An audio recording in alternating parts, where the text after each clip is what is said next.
Welcome, friends, to the Freedom Parent Podcast. And today we have such a huge treat. We have our first interview. Not just that, we wanted to bring you someone very special and someone that can bring you some amazing life skills. And I could not think of a better person to start with than Mr. Joel Weldon, who is quite possibly the most unusual 80-year-old that we know. He is a Hall of Fame speaker, public speaker for over 50 years now, and has been coaching others to lead the same lifestyles and gain the same skills. Not just that, he embodies the 3 F's of the Freedom Parents, which is family, fitness, and fortune. He's got so much experience. He's been married 58 years. He's the father of 2 daughters and also a grandfather. And I think one of the coolest things about him that you're going to hear today is how he went from not being able to lead in silent prayer to being a paid Hall of Fame speaker. To where he was earning $10,000 per speaking engagement in the 80s. Pretty impressive. And the other thing we love about Joel is his energy, and you're going to hear some amazing stories.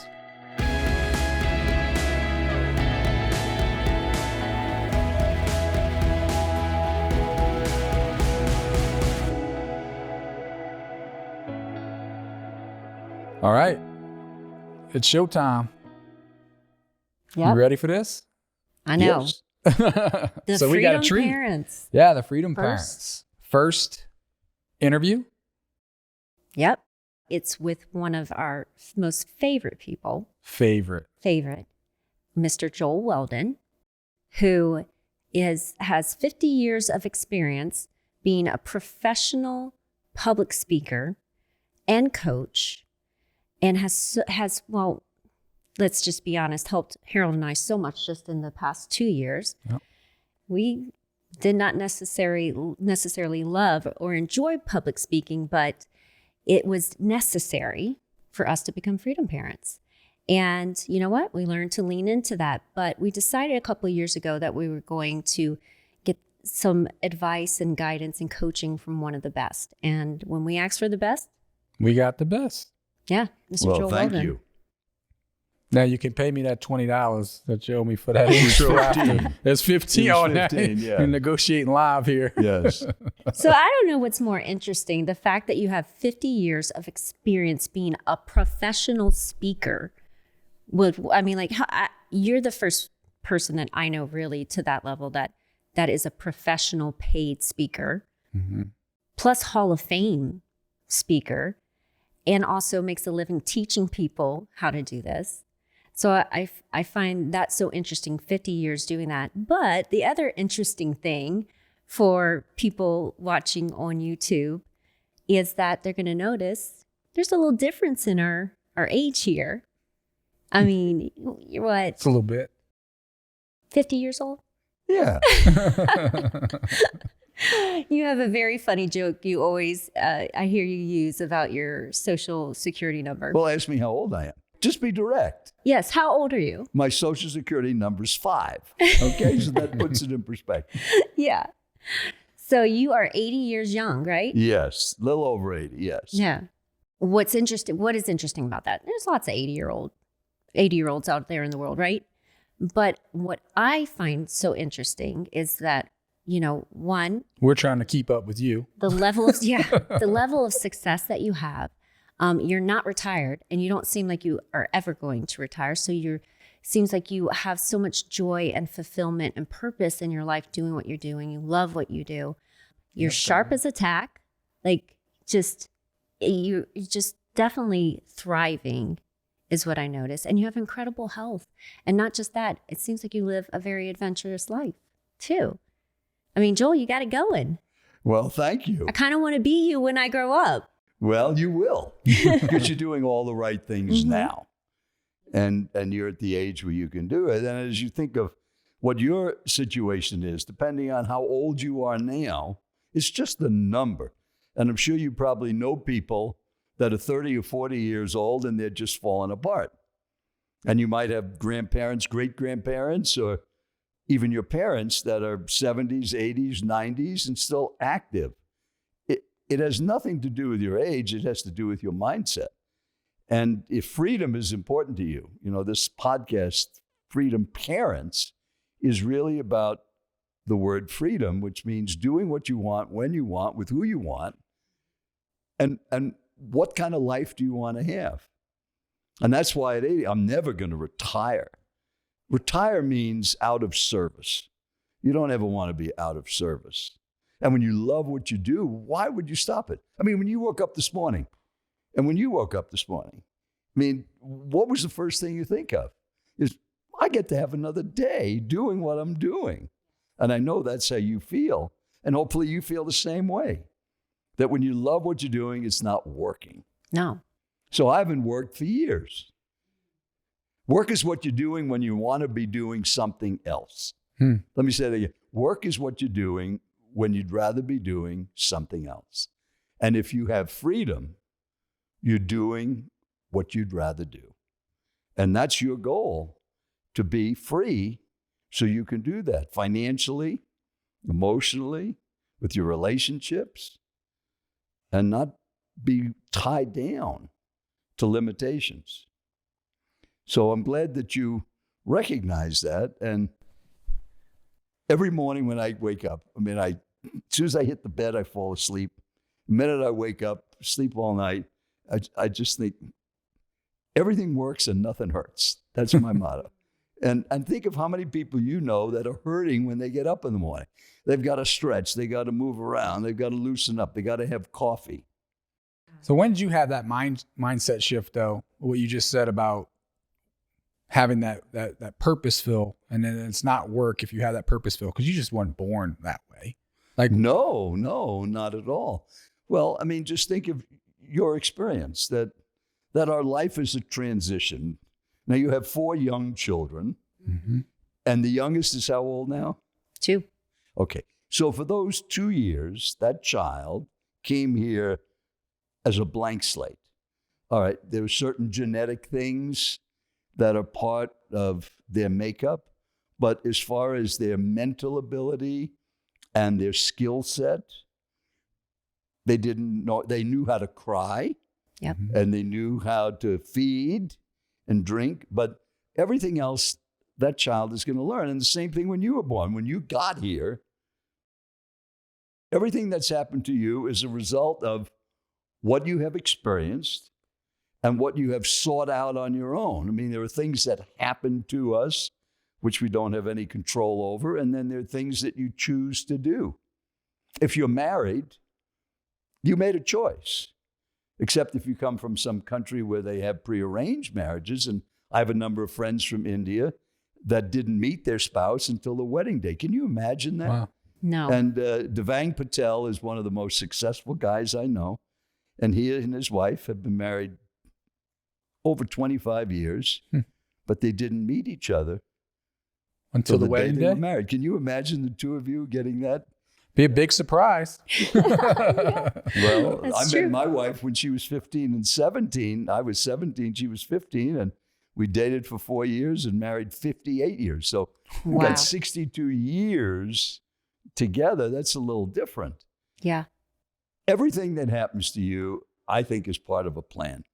Yeah. And when you're 80 years old and can look back on your life, and hopefully you will make it and 80 is the new 40. Really. They say the average child, and I don't know, what you find on the internet is not always No. gospel, but I've seen this in a number of places. The average child born this year will have a life expectancy of between 100 and 110. Really? Wow. And look how many people are living to be over 100, Yeah. not just as a vegetable, but mentally Active. sharp, physically able to get, they're not playing the NFL, Right. but they can walk and they can talk and they can do things. And that's only going to get better. Yeah. And we're living in the Southwest. And when this area was settled in the 1800s, I believe the life expectancy in America was in the 40s. 45 was an old person. And Tom Brady is still playing professional football at 45. At 44. So Yeah. it's a whole different thing, but it's your mindset that determines that and gives you the freedom to be what you want to be and make a difference. So no, I didn't have that, but I did discover, maybe about 20 some odd years ago, the idea that everything that happens in your life is for good. That's the good, the bad, and the ugly. And I think if the two of you look back at your life, at the challenges you've had and the difficulties you've had, and you've had your share of those, and you're very open in talking about them, they have all helped you in a positive way. Mm-hmm. And since you're in the health and fitness and helping people lose weight, if people weren't heavy, they wouldn't seek out what you have to lose weight. Right. And then when they find that weight loss happens, they discover something far beyond just health and fitness and weight loss. They discover a whole new way of thinking. But had they not had the weight problem, they never would have found what you have. Right. So I made a list of everything I could think of that happened to me. The good, the bad, and the ugly. I was raised by a single mom. My father left when I was born. I never saw him. We were poor. We had very little. No formal education. Didn't do well in school. Made a list of all these things. Was so shy, couldn't even lead my Sunday school class in silent prayer. Now, that's pretty bad. If you can't lead a group in silent prayer, you can't. So I didn't talk. Imagine when you go back into your high school and look at your high school yearbook. I never gave a report in front of the class. I was terrified standing up in front of a group, so I just took a failing grade.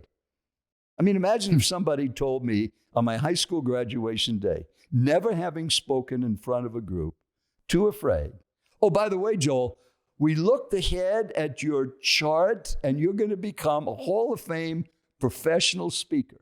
And you're going to speak all over the world and get paid for it. You're going to have over 3,000 paid talks. You are nuts. No. Right. Yeah. I can hardly talk to people I know, never mind strangers. So how could that happen? Yep. It's part of a plan. And had I not started that way, I don't think I could be anywhere near as effective coaching people Wow. in how to be a speaker. If I was class valedictorian, won every speech contest in high school, got a scholarship in college, as a speaker and a communicator, and I'm working with somebody who's afraid. What do you mean you're afraid? Come on. Right. Don't be afraid. No empathy. I'd have no empathy. I'd have no understanding. Yeah. Just the same thing with people who have lost weight, helping people who are heavy. I've been there. I know what it's like. So this list that I made of everything that happened, not having a father, and in being born in 1941, raised in the 40s and 50s, there was only one other guy in a high school of 4,000 kids that had no father, and me. Oh, wow. Two of us. That was rare. Nobody got divorced. Right. And other than a death, when they remarried very quickly, there were no single mothers. Mothers stayed home and dads did all the work.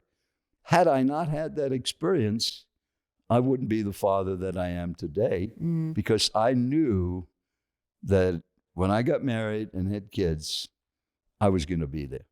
Yeah. And my daughters. Yeah, They work. both work with me in my business. They're married women with their own children and in the 50s and 40s, and we're as close as when they were 6 and 10 years old. No difference. Well, that speaks volumes because I wouldn't say most, I don't know statistically, but a lot of kids, they can't wait to leave home and never get returned. They have not left home. And here you They're have 5 yours minutes working and with 20 you. minutes away. Right. And we talk every single day at least about, because they work in my business, so we talk about business. Yeah.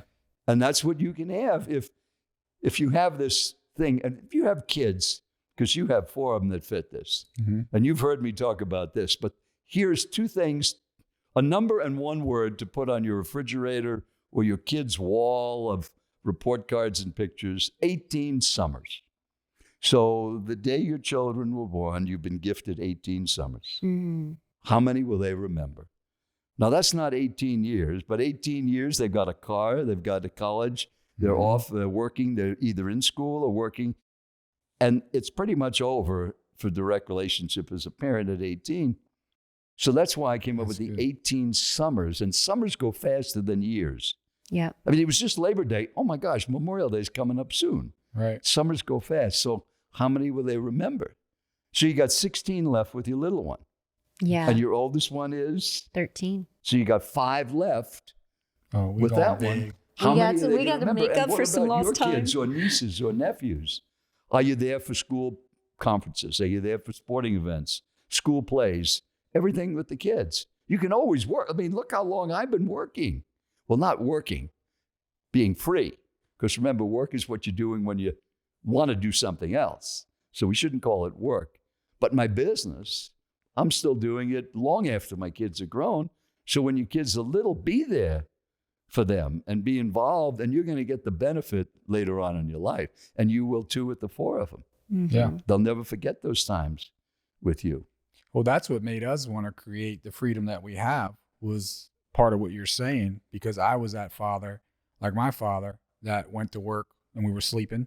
I remember I used to look out my window at 4 in the morning, 3:30 in the morning. I'd wave to him every morning because I might not see him because I'd be sleeping by the time he got back. So it was very little times. Now, during my sporting events and that on the weekends and that, he'd be there, or in the evenings for football practice. Sometimes he'd make it. But yeah, and I was turning into that same, losing those times that you can't ever get back. And some people say, well, you'll work and you'll get that time back when they get older. No, you won't have the same conversation with a 15-year-old that you would with a 3-year-old or a 5-year-old. Totally different conversation. So I feel good now about that 2-week vacation we booked for this summer. Yes. To Cabos, Los Cabos with the kids to have an experience just based off what you just said. So excited for that. Well, that's what you should be doing because you have the freedom to do that. Yeah. Yeah. And business will always be there. Right. There is always opportunities to do those things, but it's not true with your children. That's why I love the name of Freedom Parents, that parents mean being there. Well, it's quality time, not quantity time. That's ridiculous. Mm. It's like saying quality time versus quantity time working out. Oh, no, well, I had a really quality 2-minute workout. Right. No, you're better off having a fairly sloppy 2-hour workout than Yes. a 2-minute fantastic workout. That's good. That's really Same good. thing with the kids, is just sitting there talking to them or doing nothing or watching a movie together. Mm-hmm. That's Yep. all part of it. Yeah. So that's why your theme is so good of Freedom Parents. But you asked about that mindset. Where did it start from? So when I made this list of all the things that happened, the good, the bad, the ugly, and there was not terrible tragedy. I wasn't abused. I have not had an addiction. I don't drink or smoke. I haven't been arrested. All the things that some people have to go through. Mm-hmm. But there were things that didn't work out, jobs that I didn't get. Mm-hmm. Our first house, when we got married, we wanted to get out of a little apartment and buy a home. We fell in love with this home, and we didn't get it.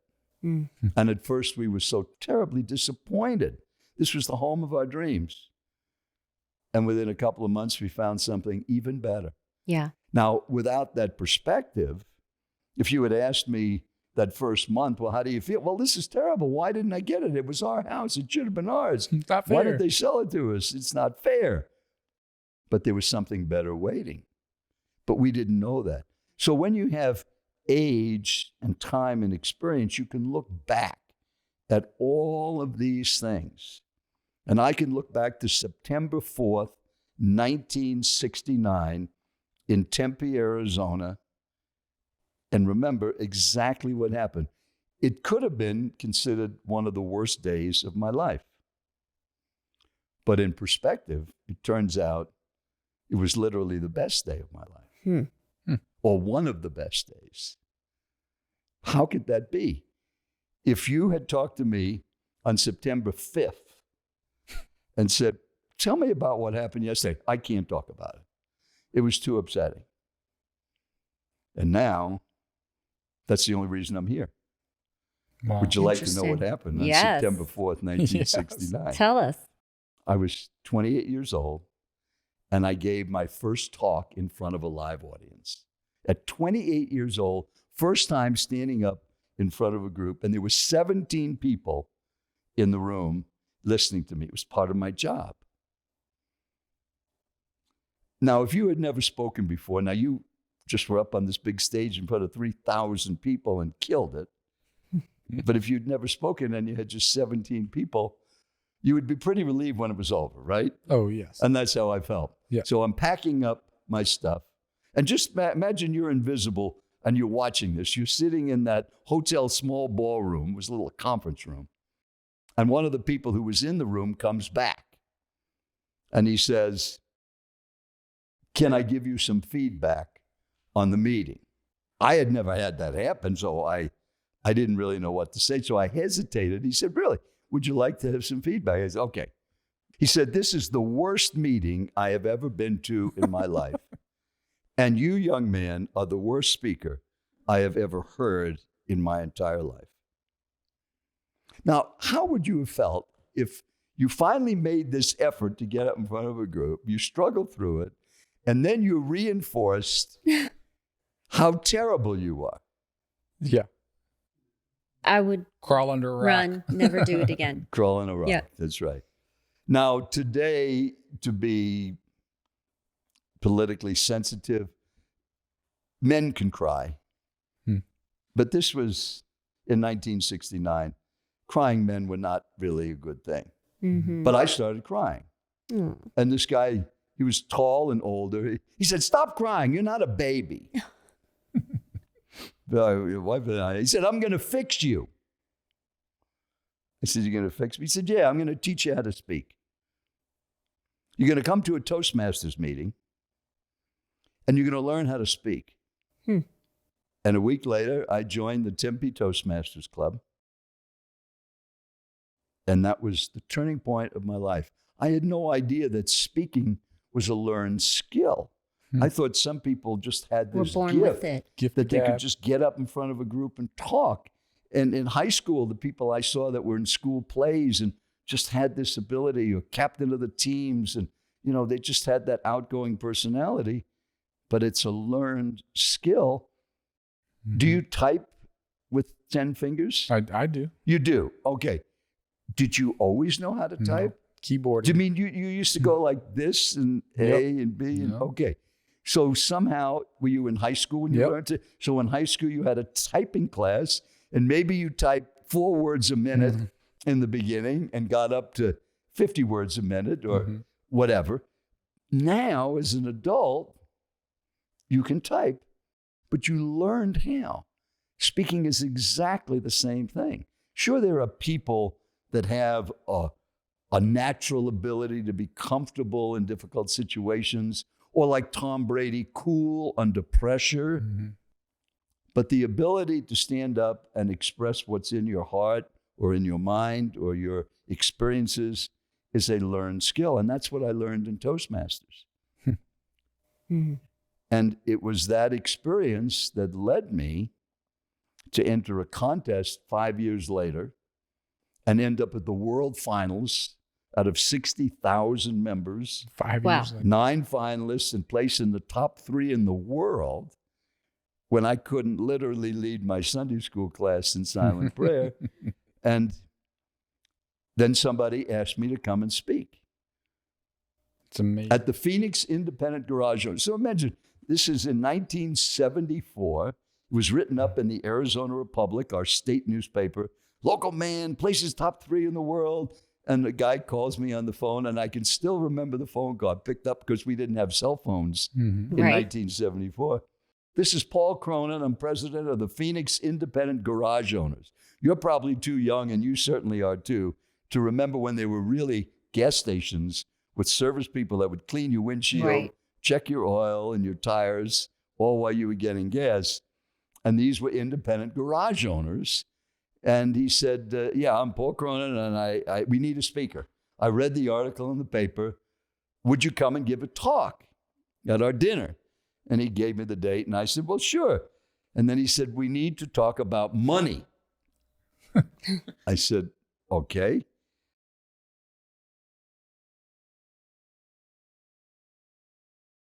"Who do I mail the check to?" He said, no, you get 20. I said, "I get $25. He said, "Yeah, you get $25 and a chicken dinner." And a chicken dinner. So I gave my little talk, and they loved it. And then there was a man from Discount Tire.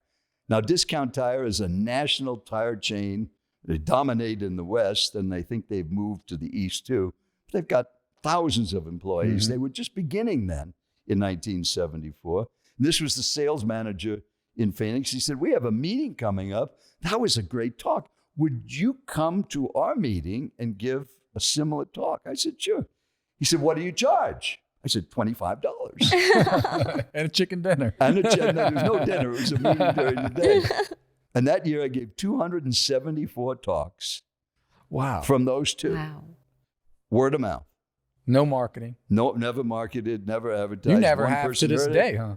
I mean, you never have really marketed to this day. I've never outside. marketed. I never had a demo video. I never had an agent. That's and we incredible. waited for the phone to ring by doing a great job, by being different than most speakers. Different. And having unique skills that I developed as a carpenter, because that's what I was doing out of school, working with my hands. And I knew how to build things. So I used that in how to build a presentation that met the audience's needs. And that's the result now that I have called the ultimate speaking system. It's a system of how to create a message that connects. Yeah. But had I not had that experience in 1969 of being told I was the worst speaker, and 8 years later, I was standing next to Zig Ziglar, inducted into the Professional Speakers Hall of Fame. That's a big name. Yeah, Zig Zig Ziglar. was a friend because he had just started out in 74 when I did 8 years earlier. And I was already at the top of my game 8 years later to be placed in the Hall of Fame. See, but what's special about that, and you, I say special because how many people in their lives would have gotten that criticism but shrunk down where you rose up? Well, at that point, I really wasn't excited to get feedback because I never had been offered it, but I didn't know what else to say. And then And when you he were said crying. he would fix me, and he wouldn't tell me what I was going to. He didn't tell me it was a Toastmasters Club, and I don't know, have you heard of Toastmasters? And before we're doing this interview, I just left my Toastmasters Club because I'm still a member, and that's 53 years later. Wow. I'm a slow learner with money, so I can keep going to those meetings. But seriously, it's a great worldwide organization to start and getting feedback on that. So you do need feedback. That's why you're married, hopefully, because that's what your spouse is designed to do, to tell you how you can be even better. It's good. So, but those experiences, how did you get that mindset that these things that happen that are bad are really good? And if you were to just make a list of everything you could think of, whatever age you are, that was a negative or a bad thing, can you find the blessing in it? Can you go back and see that had that not happened, we wouldn't be here? And I know, Sam and Harold, you can look at your life and think of the things when you were struggling, when you started your business and things weren't working out, and then you made the decision to go all in. Yep. And once you did that, you saw. And had you not struggled, you couldn't be good at helping other people who were struggling. Right. If it was easy for you, if you went right to the top right away, well, what's wrong with you? Come on, get going. Look, I did this then. It was so easy for me, right? It's so easy for me, and it isn't. So it's a blessing, like you said. Well, I think if we look at all of those things, you can find it. Yeah. And, you know, COVID-19 shutting down our nation, there are so many good things that have happened as a result of that. Yeah. The ability to learn visually and doing virtual calls where people can have clients all over. That wouldn't have happened. Right. Have we not been shut down and no personal contact? Right. So there's a good thing in that. And I'm not saying that every tragedy was a good thing, but it can lead to something. We've heard, well, I forget her name, but whose child was killed by a drunk driver and then started Mothers Against Drunk Driving. Yeah. Or a child that gets a drug overdose and the parents start a foundation to help addicts. And instead of helping just their own child overcome that addiction, they help hundreds or thousands of other people. Yeah.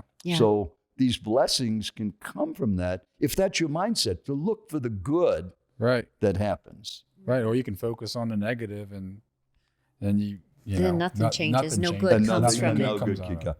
Well, I Yeah. think it was you that said it doesn't happen to you, it happens for you.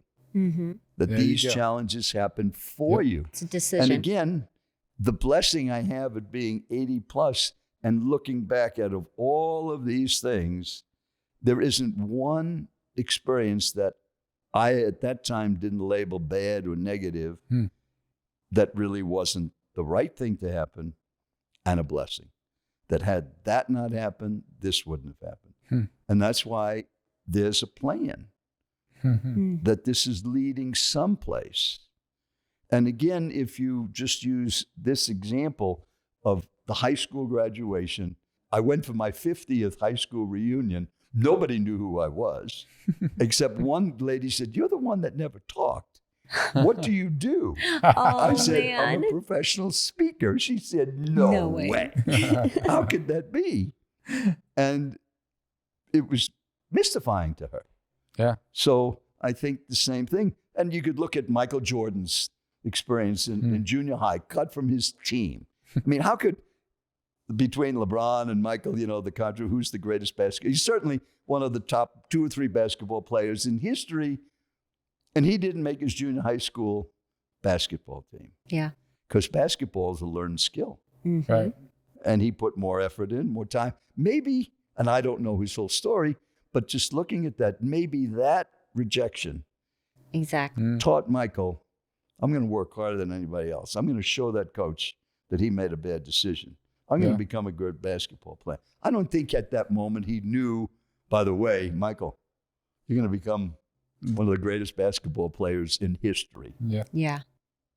Oh, come on. I didn't make my junior high team. Well, Tim And Tom Grover. Brady. We Well, Tim- mentioned him earlier. I mean, he was, 134th pick or Right. something near the bottom of the barrel Right. of quarterbacks. And imagine if somebody had said, "Oh, by the way, I'm a futurist. And Tom, I've looked ahead. You're going to be playing 25 years from now. Yeah. Yeah. And you're going to have won 6 Super Bowls. And you're going to have been the most valuable player. And you're going to be called the greatest quarterback that ever lived." Wow. Yes. What? I mean, could he have accepted that? But that was, now as he looked back, and I just heard today he's back in the game. He's unretired and he's Yeah. going to play again. I heard that too. Yeah. And he feels he still got it. Yeah. So there's another example of age not being a limitation, because what he might lack in physical ability to run or take that, quarterback sneak, he backs that up with 25 years of watching defensives. Right. He's seen it all. He's seen it all. And if his mind works fast, he's still going to be unstoppable in so many cases. So what about you? What skills are you developing? What are you working hard at? What are you looking back at your life saying, well, that's why I am the way I am? Because this happened. It doesn't happen to you. It happens for you. Just take that away from these wise people and what they've shown in their life can make a difference for you too. Well, these wise people are always surrounding themselves with people wiser than them. Case in point, you. It's like how much, we all would need a coach, right? You've had coaches. Right? Absolutely. We've been good at just that, right? Seeking out people who know more than us. Changing our There's environment. a and great book by Dan Sullivan, who's the founder of Strategic Coach, and Dan Hardy. Both of them are clients. I coach both of them. And it's called Who Not How. Who not how. Who I've not heard of how. it. Yep. You don't need to know how. You need to find a who. Mm. So when 2 years ago you wanted to know how you could be better speakers. Mm-hmm. So you found me as a who has shown you how. Now, you could figure out everything I've learned in almost 50 years. It's 48 years, if we're exact, Yeah. as a paid professional speaker. But you could figure this out in another 50 years. Mm-hmm. Or you could Right. get me to help you, like we did for this big meeting, some of the things I told you to check, and then our post-evaluation. That was looking big. at the slides when you're using someone else's computer system Yep. before you go on stage. So that comes from experience. Yep. And experience is very valuable. Won't make that mistake again. That's the goal. Make mistakes because that happens for you, not to you, Yep. but don't do them twice. Yeah. Make new mistakes so you can learn, but don't do them again. That's great. That's right. We're just thinking about what potential people are cutting themselves short of if they give up, right? Like, and because you've used a couple of times the example of like, what if I were a futurist? Well, none of us have that ability. We don't have anyone that's going to walk up and say, hey, don't quit, because 5 years from now, you're going to live out your dream, your goal, and you're going to surpass it. So we have to have faith, right? And trust that we're breaking the mold, that it's worth the work, and that's if that's what you really want, you just got to be willing to do the work, right? Yes, you've got to be willing to do the work. And unfortunately, and I don't know if this is true, but they say the younger generation is looking for an easy way. Well, let me tell you, there is no easy way. Anything that really is going to pay off big is not going to be easy. The prize is always in direct proportion to the price. Think about that. The prize is in direct proportion to the price. If anybody could do what you did because it was easy, we wouldn't need to pay you anything. Right. So since we are mentioning sports, and not that I'm not a great sports fan, but I like the greatness and the metaphor of sports. But Tom Brady, I mean, what he's going to get paid this year, $20 million. Why do professional athletes get that much? Because it's easy? No, because there's so few people that can do what they do at the level they do it. They get paid a lot. Right. Movie actors. Meryl Streep, one of the highest paid female movie stars. She's amazing at what she does. Very few people can do the things she does, so she gets paid accordingly. Right. That's right. And this was a lesson Earl Nightingale taught me on a fishing trip to Saguaro Lake many years ago. The dean of personal motivation, the creator of The Stranger's Secret, and I know you're familiar with The Stranger's Secret. And if you have never heard of The Stranger's Secret, just go on YouTube and you can listen to The Stranger's Secret. It's the largest selling recording ever made of a spoken word message. And basically, The Stranger's Secret was you become what you think about. And that's why your mindset is so important, especially to be free, to have the kind of life that you want, to have freedom. So on this fishing trip, we had picked up water dogs. Do you know what water dogs are coming from Louisiana? They're like big salamanders. Oh, yes. Okay. So he liked fishing with real bait. I always liked artificial bait. So I was going up in my bass boat, taking Earl Nightingale, fishing just the two of us. We stopped to buy water dogs, and we put them in a pail and get them up to the lake. We go up, we're catching fish. And then he says, Joel, what do you think that kid makes an hour? I said, what are you talking about? He said, the kid that gave us the water dogs, how much do you think he gets paid? I said, I don't know. Minimum wage. I don't even know what that is. He said, I don't know. Maybe it's like $3 or $4. So this was in the late 80s, before 89, because he passed on in 89. So it must have been 87. 1987, whatever the minimum wage was. Probably $2. I said, why do you ask? He said, what do you get paid an hour? Now, at that time, my speaking fee for a keynote was $10,000 for an hour. So I said, $10,000. He said, how can you get $10,000 an hour? And let's just round it off, $4. And he's getting $4 an hour. I said, I never thought of it. Have you ever thought about that? How could that be? I mean, he's a person, I'm a person. He was good, he was smart, he was helpful, he was pleasant. He said, here's a great lesson for you. There's 3 words you need to know. That's going to determine how much money you make for the rest of your life. So if you want financial freedom, here are 3 words that can help you. Need, ability, replacement. Need, ability, replacement. So he tells me these 3 words. I said, what does that mean? So one thing to think of as a coach and a teacher, which you are, always define your terms so people know what they are. So he defined the terms. He said, need. Is there a need for what you do in your job? Sam and Harold, is there a need for what you do to have people have healthy? There's a need. Yeah. What about you? Is there a need for what you do? Sure there is. How about Tom Brady? Is there a need for professional quarterbacks to be able to throw the ball to a receiver and not have it intercepted? Yeah, people are going to these games. I guess there's a need. Yeah. So is there a need for a kid to work in a bait shop putting water dogs in a bucket? Well, we went in there. If he wasn't there, the owner would have had to do it. So he hired the kid. So there's a need. Okay, let's go to ability. Ability is how good are you at what you do? So let's look at you, Sam and Harold. Are you good at what you do in your business? Yeah. Are you getting results? Do people get drawn to you? Okay, so there's a need for what you do and you're really good at it. Okay, so what about you? Are you good at what you do? You answer that. So then he says, what did you think of that kid? I said, well, I think he was pretty good. He had a great attitude. He had a nice smile. He was very helpful. He did the right thing, gave us the right number, got a couple of dozen of water dogs, gave us the right change. So yeah, it was pretty good. Yeah. Well, what if your ability kept going up? Just remember, these three words are how much you're going to earn for the rest of your life.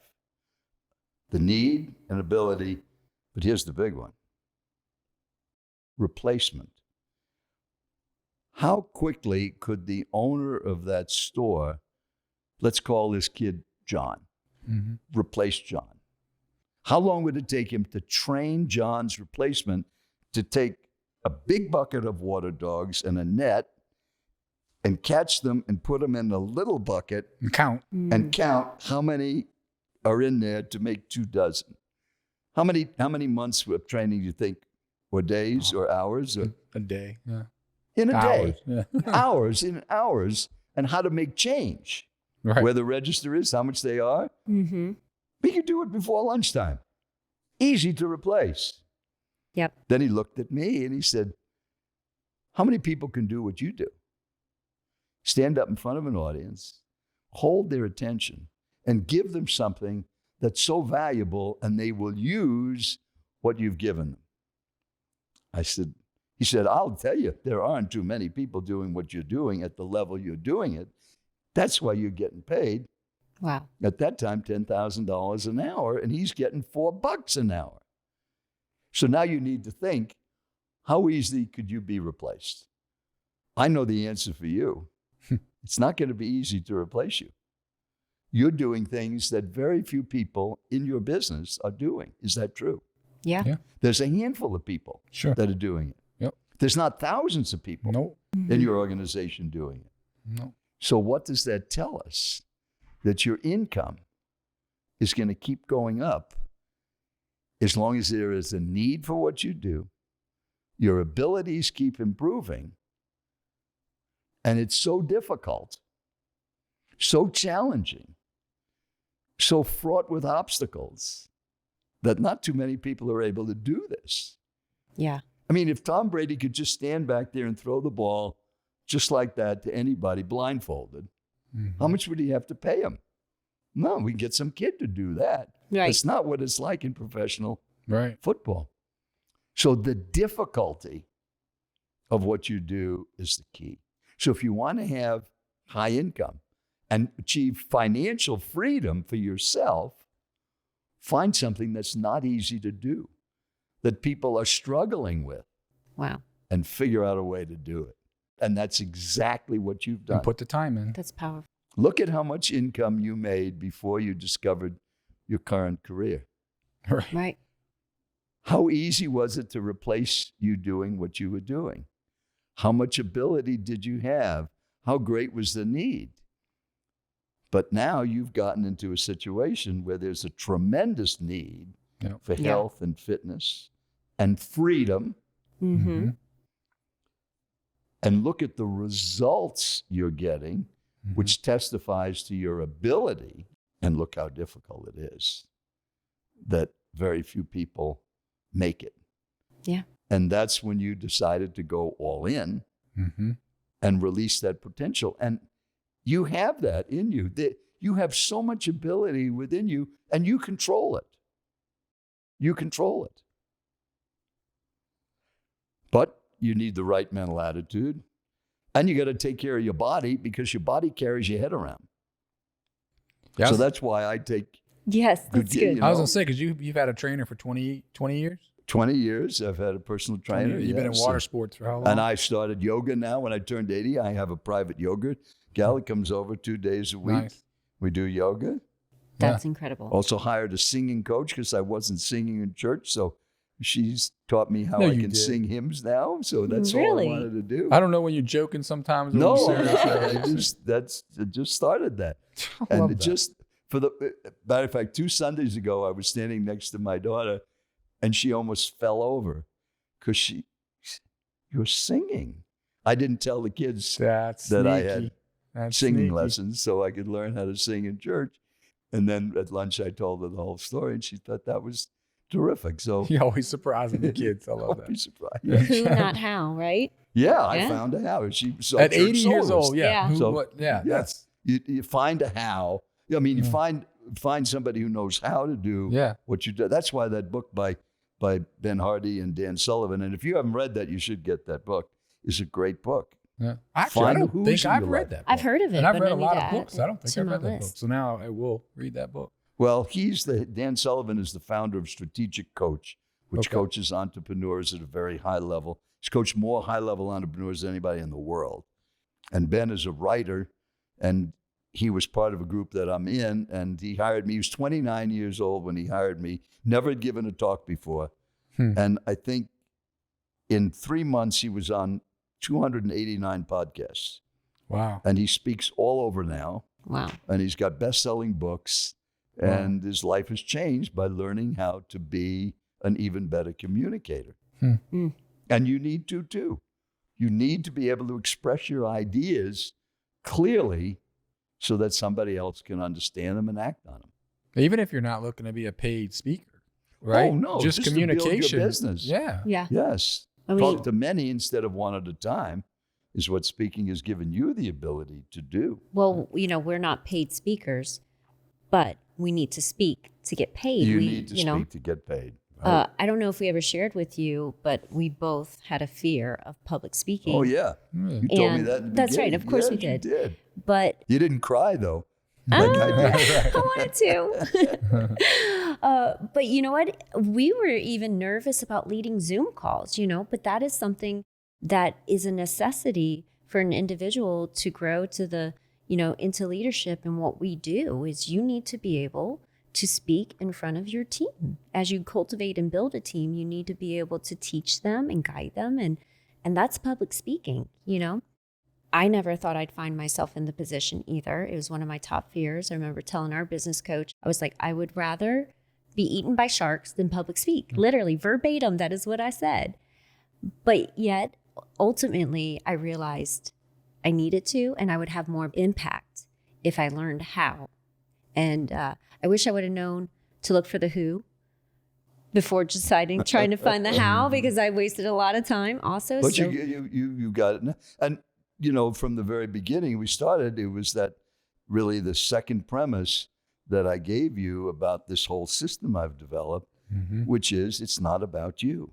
Yeah. And once you got yourself out of the way, that when you're it's to help them. It's not about you.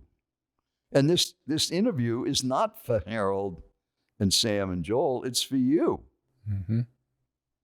Your freedom, what you decide to do with your life, and to have that ability to live the life that you dream of, and to feel great about what you're doing, and to love it. That's how you get good at it. You love what you're doing. And it's not work.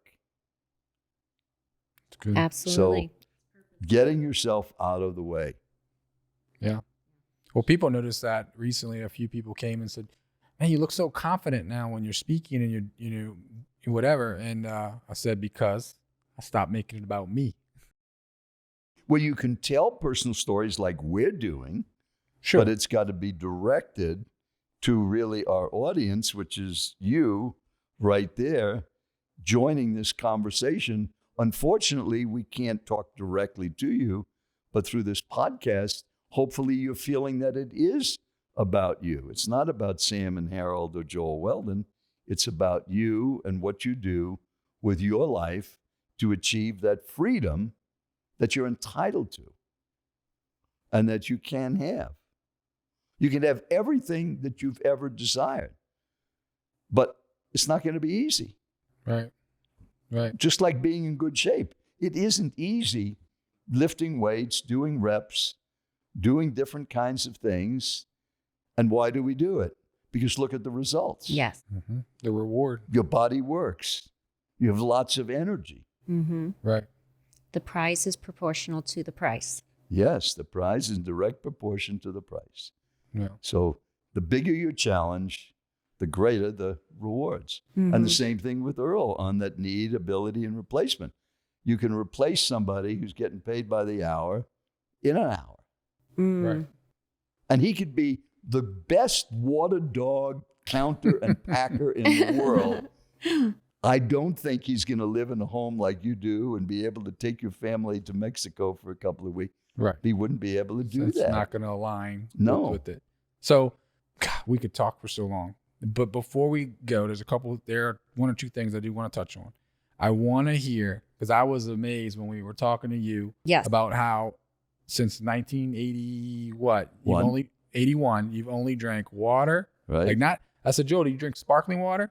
No, water. Do you I want? said No, I do you, drink coffee? sparkling water. oh, you do but drink not some flavored. sparkling water, not Just flavored. I drink Perrier. You drink dinner. Perrier or and just regular water. tap, just flat water. Yeah, we got him a glass of Mm-hmm. water over there. And nothing flavored, no alcohol, no coffee, no none of that, and no sweets No sweets. except for fruit, natural. Right. Right. Natural. But you had a story because I was like, well, where'd that come from? Because everything comes from Because that's somewhere. unique. Yeah. So you mind sharing that? Okay. So you got to come back in time because you probably won't remember this and you probably won't either.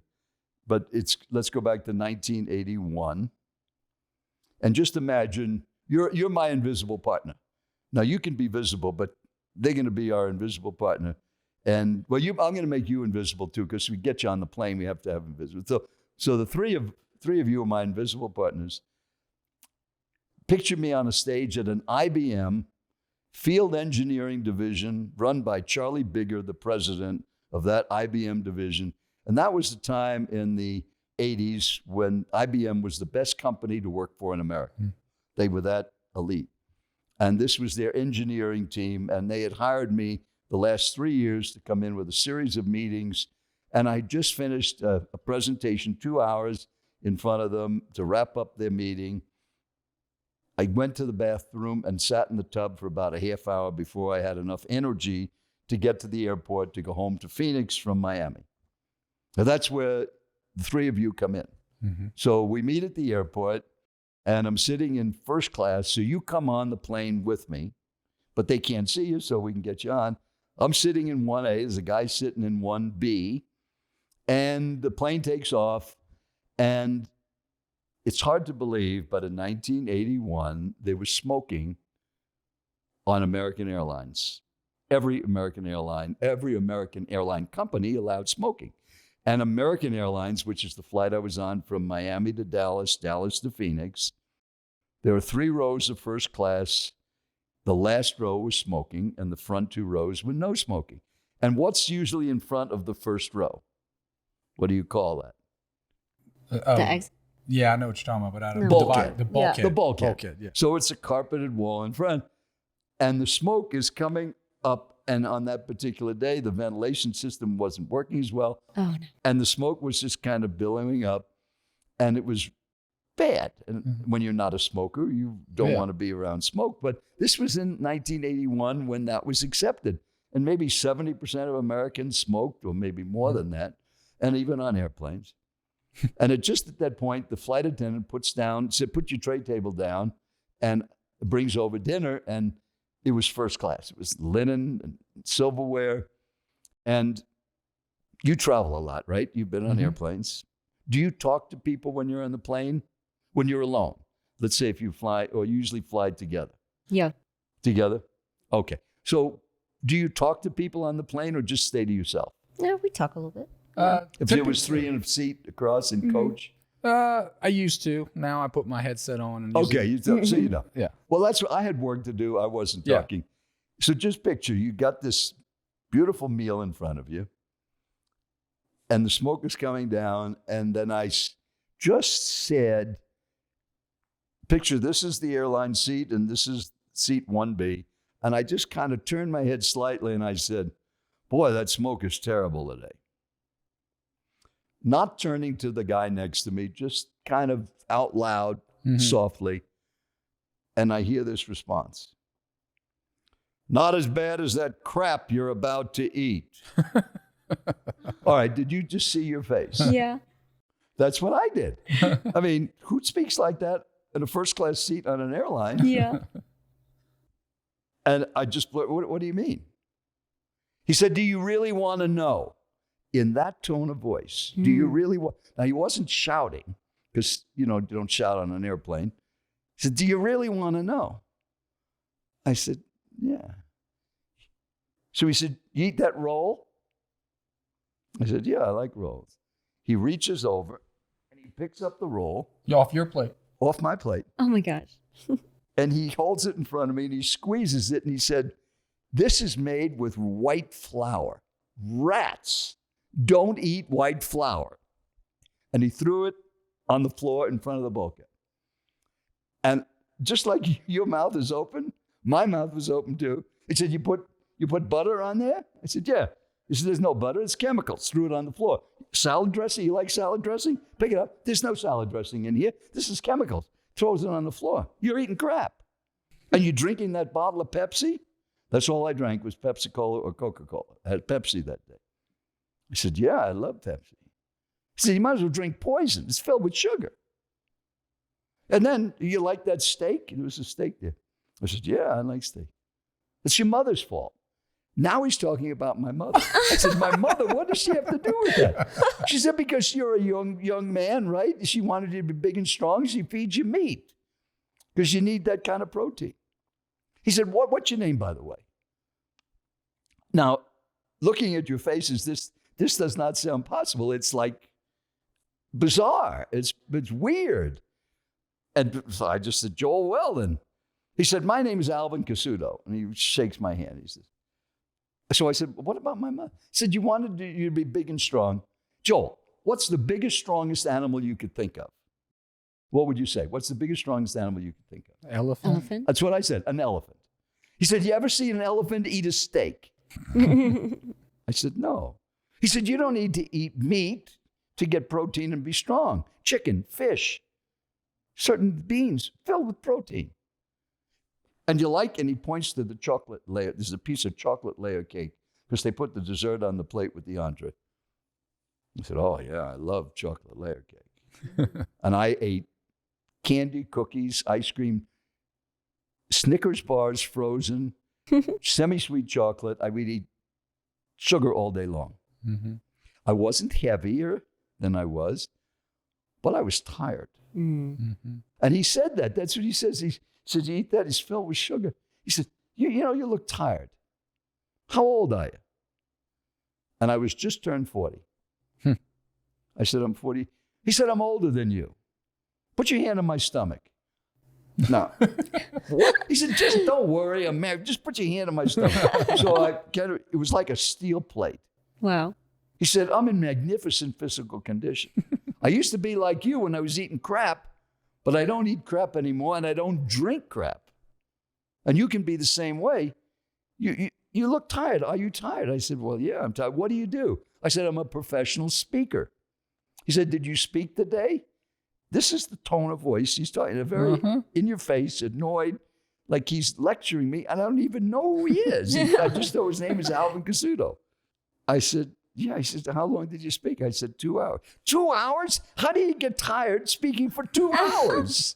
Talking for 2 hours? I'm a lawyer. I talk all day long. You know why? Because you're eating crap and you're drinking crap. And it was just like all the pieces in my mind came together. I hadn't thought about any of this. I wasn't planning to make any changes. I wasn't sick. I wasn't overweight. I was active, but I didn't have, I didn't have half the energy I have now at 80. Literally. I mean, I can speak all day.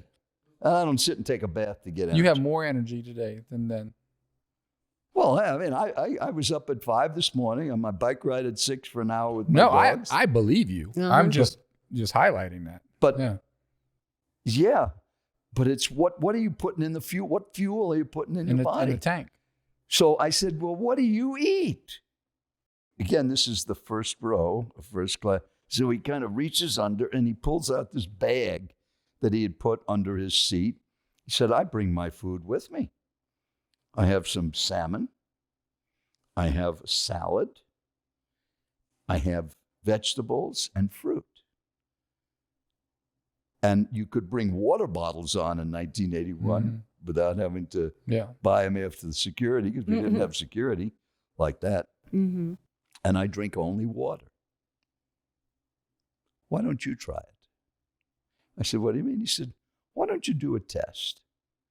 Why don't you just decide, stop eating crap, no sweets, drink only water, eat chicken and fish, get your protein, eat good vegetables, and just see how you feel. And he reaches in and he hands me his business card. He said, and let me know what happens. I'd be interested. So it turns out we get off at Dallas, get on the next flight. He's on the same flight, and he not next to me anymore. And he says, oh, you're on the same flight. And we talked for a few minutes, and I said, where are you going? He said, John Gardner's Tennis Ranch, which you wouldn't know, but it's now called the Sanctuary. It's a very exclusive tennis club. He said, I'm going there for 2 weeks. I'm going to play tennis with kids half my age, and I'm going to run them off. He said, let me know what happens. So when I got home, I told my wife, Judy, what happened, and she had just finished reading a book called Sugar Blues, which had come out in the late 70s about the negative effects of processed sugar and stuff.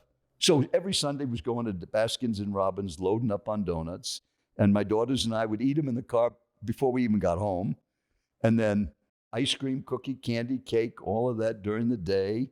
Pepsi all day long, drinking it, not realizing what I was putting in.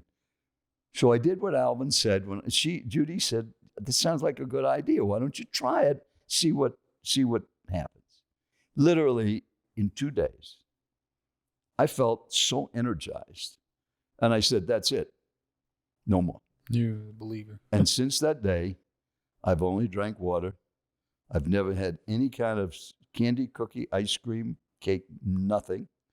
I haven't told my children not to, or my wife not to. They can have it if they want to.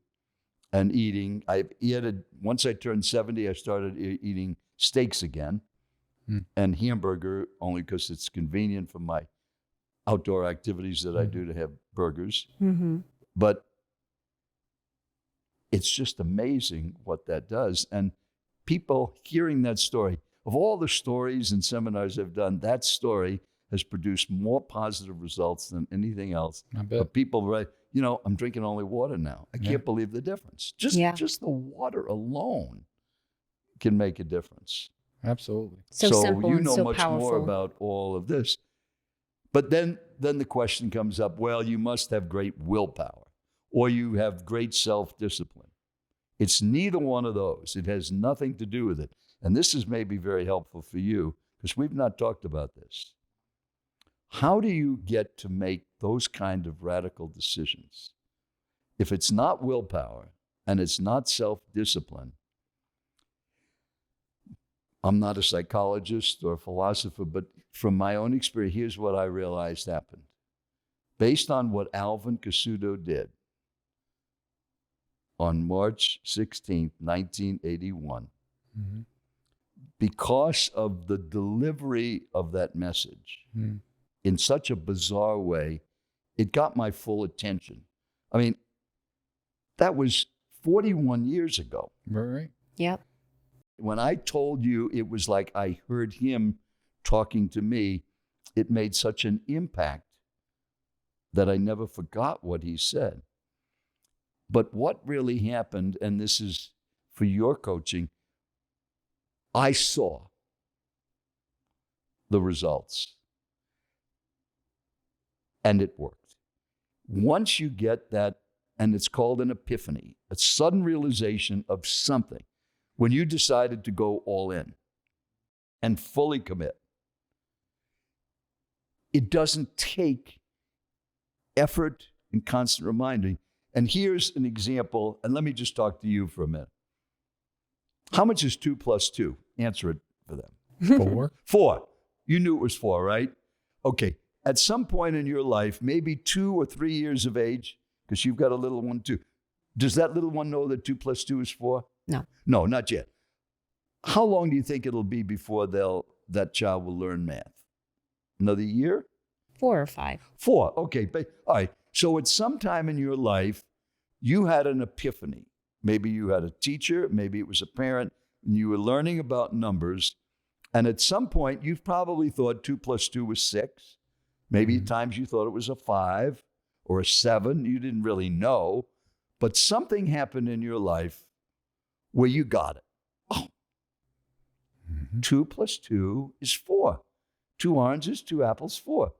2 red blocks, 2 green blocks, 4 blocks. 2 plus 2 is 4. Now, would you accept that happened to you in your head at some point? Yep. Yeah. When you were 3, 4, or 5 years of age? Yep. Now, let me ask you this question. This is really important. They're going to have to answer it for you. How much time did you spend today when you got up to remind yourself that 2 plus 2 is 4?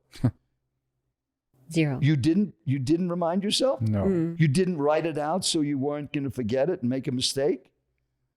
Why? How is it 4? Mm-hmm. Could I convince you it's not 4? No. Could I bribe you it's not 4? No. Could I shake your faith in any way that it's not 4? No. Because you know. You know that 2 plus 2 is 4. And when you know, you don't need self-discipline. Right. You don't need willpower. You don't need constant reminding. You got it. And that's what I think happened on that day. I got it. And as I promised to you, not once since that day has the thought ever entered my mind, I'd just like to try that apple pie. Just one. Or I'd like to have a little ice cream today.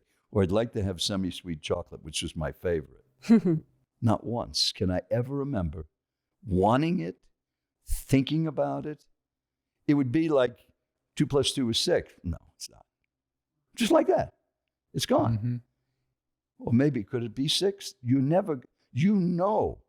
And if you could do that with other things in your life, if you could see so clearly, like you have done with your business, you have seen so clearly when you made the commitment, the two of you holding hands, we are all in on this. Mm-hmm. We are going to move forward.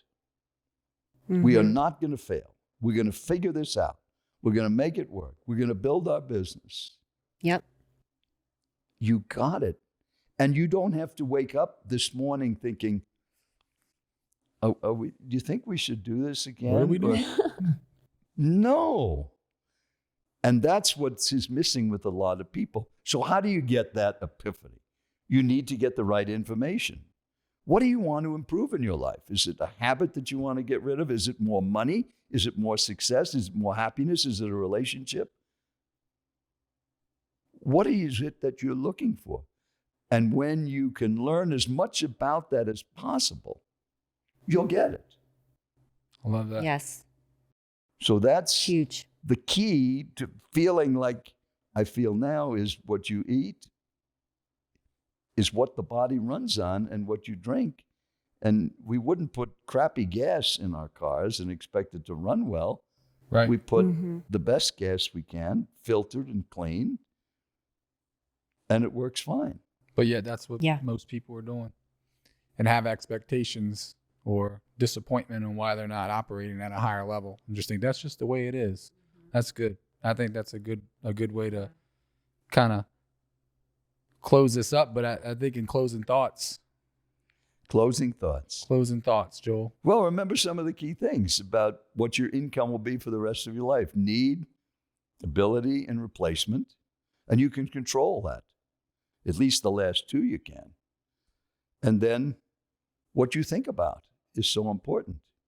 And then what we're talking about here, that there's a plan, that experience on that airplane, it wasn't lucky or happenstance. It was part of a plan that, and I can say this, had I not met Alvin, and by the way, on the anniversary of that March trip, every year I would write him a thank you note telling him, I'm still on the program. Thank you so much. Wow. Everything is working great. And this happened for like 10 years, and then I get one back and not deliverable.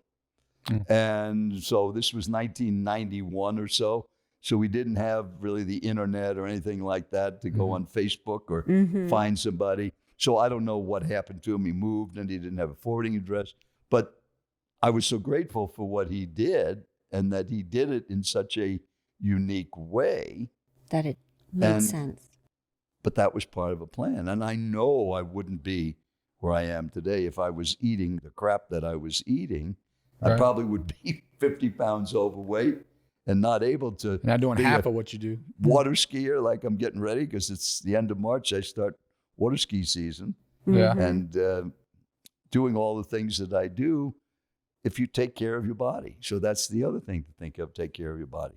But maybe I should wrap it up with the speaking part. Yes. Because if you're uncomfortable speaking or you want to be a better speaker, if I was to take everything I've learned since 1969, when I started into this improvement area of speaking, I can put it into 22 words for you.